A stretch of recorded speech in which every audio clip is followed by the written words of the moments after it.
Our top story: have childcare professionals in Norway snatched two toddlers aged 1 and 3 from their parents because they've equated the Indian way of bringing up kids to child abuse.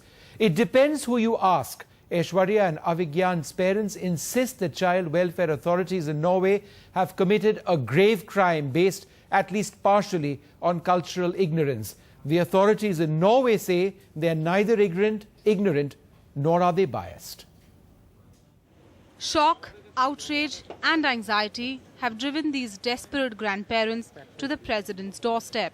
It's been over 7 months since Monotosh and Shikha Chakrabarti have seen their grandchildren taken away from their daughter and son-in-law and sent to foster care by Norway's child protection services.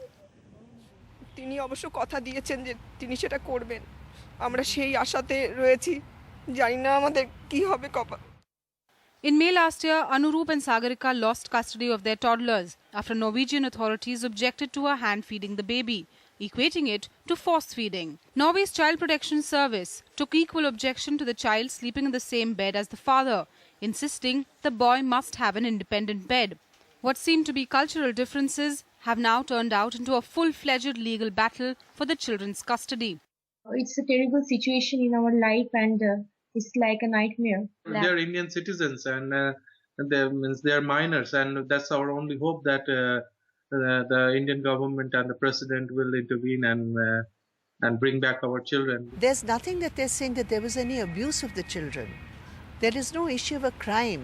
Question here is, the Norwegian authorities have taken an action which has traumatized two babies.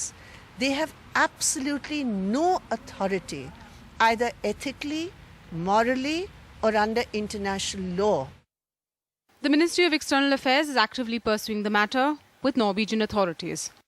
Aishwarya and Avigyan's parents have lost the case in the lower courts in Norway, which has ordered them to be in the care of foster parents till the age of 18.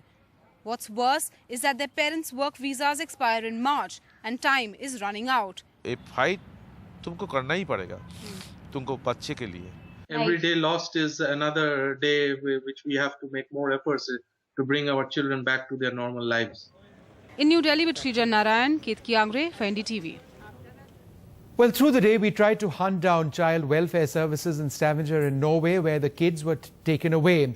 Finally, Gunnar Torresen, who heads child welfare services, replied to us, completely denying the account of the parents. Now, this is what he's written to us. This is a part of his statement. The Child Welfare Service has a responsibility to intervene if measures at the home are not sufficient to meet a child's needs. Examples are when there is every probability that the child's health or development may be seriously harmed because the parents are incapable of taking adequate responsibility for their child.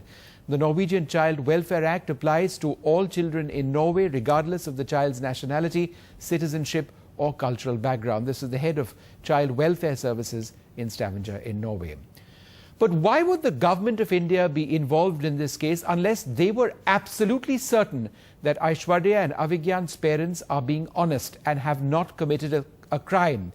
Today in a statement, the External Affairs Ministry says the embassy has reiterated the concerns of the government of India to the Norwegian Ministry of Foreign Affairs that the children were being deprived of the undoubted benefits of being brought up in their own ethnic, religious, cultural and linguistic milieu.